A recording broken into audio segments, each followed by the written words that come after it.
এদেশের মানুষ একটা বড় জুলুম থেকে বাঁচার জন্য এই গণ অভ্যুত্থানে অংশ নিয়েছিল। এই জুলুমটা অনেকে বলছে ভোটাধিকার, অনেকে বলছে ক্ষমতা, এইরকম একটা ন্যারেটিভ। কিন্তু জনগণ যে জন্য নামছে, প্রত্যেকটা মহল্লায় মহল্লায় আওয়ামী সন্ত্রাসীরা এলাকার মানুষদেরকে নিপীড়ন করত। একটা ইউনিয়নের চেয়ারম্যান, আওয়ামী লীগ নেতা, মেম্বার, কমিশনার, তারা এইখানে নিপীড়ন করত মানুষের উপরে। মানুষ খেপলো, যখন তার নিজের উপরে আঘাতটা আসতেছে তখন সবাই মিলে বলতেছে চল একসাথে নামে এদেরকে প্রতিহত করি। সেই চিন্তা থেকে আমার মহল্লার মানুষ, আপনার মহল্লার মানুষ, তারা সবাই এই যে প্রতিহত করলো, এই প্রতিহত করে ফেললাম আমরা সবাই মিলে। শেখ হাসিনার পতন হলো, সবাই একটা দীর্ঘশ্বাস ফেললাম, যাক আল্লাহ আমাদেরকে মুক্তি দিছে। আওয়ামী লীগ আত্মগোপন করলো, কিন্তু সময় যাচ্ছে, এই আওয়ামী লীগ নেতারা ঘর থেকে ধীরে ধীরে বের করছে। আমার প্রশ্ন হলো, এদেরকে বের করছে কারা? কারা বের করছে? ধরেন আমার একটা রাজনৈতিক দল আছে, অন্যের উপর দোষ দিচ্ছি না, ধরেন আমি এটা বের করছি, বা আমার মতো আরেকটা দল বের করছে, বা আরেকটা দল বের করছে। তাহলে একটা ইউনিয়নে যেই লোকটা দাপটে এলাকার মানুষ ঘুমাতে পারতো না, সেই লোকটা শেখ হাসিনা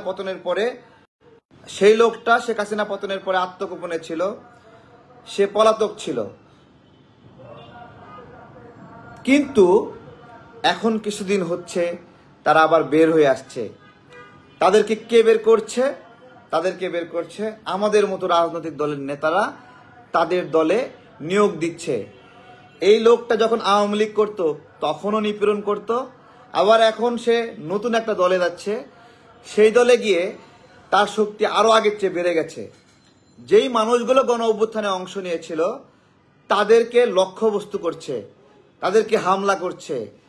এরাই কিন্তু জমি দখলকারী ছিল, এলাকার মানুষ হাঁপ ছেড়ে বেঁচেছিল, আমার জমিটা মনে হয় ফেরত পাইলাম। কিন্তু ও যখন নতুন একটা দলে গিয়ে যোগ দিচ্ছে, তখন সেই লোকটা যে হাঁপ ছেড়ে বেঁচেছিল সে আবার বিপদে পড়ে যাচ্ছে, এবং ওই লোকটা নতুন করে ক্ষমতা পেয়ে আরো বেশি নিপীড়ন করছে।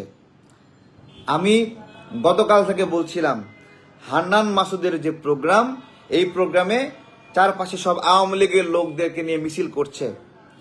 আমার যে জায়গায় সমস্যা, যেই মানুষগুলো হাঁপ ছেড়ে বেঁচে ছিল, আওয়ামী লীগের হাত থেকে বেঁচে গেলাম, এই মানুষগুলো হান্নান মাসুদের আশেপাশে ঘুরছে, এলাকায় হ্যাডাম দেখাচ্ছে। দেখেন, এই রাজনৈতিক ময়দানে যারা রাজনৈতিক লড়াই করে, আওয়ামী লীগ, বিএনপি, সবাই 16 বছর ধরে আওয়ামী লীগ ক্ষমতার বাইরে ছিল। তারা নিপীড়ন করেছে বিএনপির লোকদেরকে, জামাতের লোকদেরকে। এরা এসে নতুন করে নাগরিক কমিটিতে যুক্ত হয়ে আবার ক্ষমতাশালী হচ্ছে। যারা নিপীড়িত হয়েছে বিএনপির, জামাতের, তাদেরকে আবার চ্যালেঞ্জ করছে নাগরিক কমিটিতে ঢুইকা এলাকায় এলাকায় এই আওয়ামী লীগের দোসররা। আমি এই জন্য বলেছিলাম, যেইখানেই দেখবেন আওয়ামী লীগ সেইখানে ঠ্যাঙ্গাবেন। যেই দল আওয়ামী লীগকে সাথে করে নিয়ে শক্তি বৃদ্ধি করবে, ওই দলের উপরে সঙ্গে সঙ্গে হামলা করবেন। যেই প্রোগ্রামে কোনো একটা দল লোকবল বৃদ্ধির জন্য আওয়ামী লীগের লোকদেরকে ঢুকায় লোক দেখাবে, অনেক লোক, হাজার হাজার লোক, সঙ্গে সঙ্গে হামলা হবেন। একবারে হাঁটুমাটু গিরামিরা সব ফাড়ায় চটকায় দিবেন, একবারে চটকায় দিয়ে বলবেন যে কে করতে বলছে? আমজনতা দলের তারেক করতে বলছে। এটা যদি আমার দলও করে, নাগরিক কমিটিরা একটু মাইন্ড করবে, ভাববে ওদেরকে মিন করতেছে হয়তোবা। আমি যখন বলতেছি যেই লীগকে নিয়ে শোডাউন করবে তাকে চটকাইবেন, তখনই নাগরিক কমিটিরা আসে আমাকে হ্যারাসমেন্ট করে। আমি ওদের নাম বলি না, কিন্তু ওরা কয়েকদিন ধরে হ্যারাসমেন্ট করতেছে, ওদের নাম না বলাতেও। তার দ্বারা প্রমাণিত হয় ওরা আওয়ামী লীগকে নিয়ে, যাক ওরাও না, ধরেন জামাতে ইসলাম যদি আওয়ামী লীগের লোকদেরকে নিয়ে শক্তি বৃদ্ধি করে, শক্তি বৃদ্ধি করা মানে কি? আওয়ামী লীগের লোকগুলো শক্তির অংশ হবে। তাহলে যারা এতদিন নিপীড়িত হয়েছে ওদের বিরুদ্ধে আওয়ামী লীগকে নিয়ে চ্যালেঞ্জ করছে। যারা এতদিন ক্ষমতার বাইরে ছিল ওদের বিরুদ্ধে আওয়ামী লীগকে সাথে করে নিয়ে শোডাউন দিচ্ছে। আওয়ামী লীগ শক্তি পাচ্ছে, এই ধরনের ঘটনা দেখলেই যেখানেই দেখবেন প্রোগ্রাম হচ্ছে ডিরেক্ট অ্যাকশন হবে ওখানে। আওয়ামী লীগকে যদি প্রোগ্রামের ভিতরে ঢোকে ওই প্রোগ্রামই ভন্ডুল করে দিবেন, একবারে কোনো কথা নাই যেই হোক। যদি বিএনপির লোকেরা করে তাহলে সবাই এলাকাবাসী এক জায়গায় হয়ে বিএনপির উপরে আপনারা ব্যবস্থা নেবেন, জামাত করলে জামাতের বিরুদ্ধে ব্যবস্থা নেবেন, আর যদি নাগরিক কমিটি করে তাহলে ডবল ব্যবস্থা নেবেন। নাগরিক কমিটি কেমন ডবল ব্যবস্থা নেবেন? কারণ এরা আওয়ামী লীগ নিষিদ্ধ আরো জোর গলায় বলছে, একদিকে আওয়ামী লীগ নিষিদ্ধ বলছে আর একদিকে সব আওয়ামী লীগের লোকজনকে নিয়ে শোডাউন দিছে। আমার জীবন নিরাপদ জীবন যে অনিরাপদ করে তুলবে তাকে ঠ্যাঙ্গাতে আমরা পিছপা হব না। সবাইকে এই অনুরোধ, সবাইকে, কোনো সিম্প্যাথি নাই, কোনো সিম্প্যাথি নাই। দেখেন আমি আপনাদেরকে একটা ইকুয়েশন দেই। আওয়ামী লীগ আজকে আওয়ামী লীগের ব্যানারে কোথাও নামতে পারে না, কি করে? একটা মিছিল বের করে 2 মিনিটের বের করে 3 দিকে 10 জন দৌড়, ভোঁ দৌড়, আতঙ্কে আছে। কিন্তু এই লোকটা যখন নাগরিক কমিটিতে যায় জয়েন করতেছে তখন সে বুক থাপড়ায় থাপড়ায় স্লোগান দিচ্ছে এলাকার ভিতরে।